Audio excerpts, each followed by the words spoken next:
ANC Youth, my name is Tim and I'm a leader for the 8th grade boys. Today's passage comes from Jeremiah chapter 32 verses 16 to 35.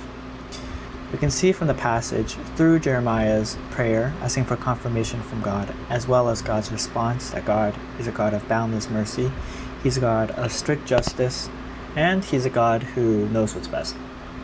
In verse 25 it says, "And though the city will be given into the hands of the Babylonians, you, sovereign Lord, say to me, buy the field with silver and have the transaction witnessed."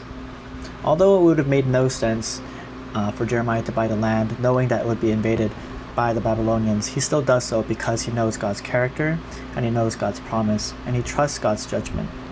So, although it may not have made sense to him, he still trusted in God's judgment. A commentator writes, "Whatever trouble we are in, personal or public, we may confront ourselves that the Lord sees it and knows how to remedy it. We must not dispute God's will, but we may seek to know what it means." And I think that's very important, as many of us have a lot of struggles and a lot of personal problems that we choose not to trust God with, but we can use the resources that God gives us, the church as well as the community around us, as well as intimate prayer with God, for confirmation and for comfort, knowing that He knows what best to do with it and when best it should be resolved. And I think we can have comfort in knowing that He is a God of boundless mercy.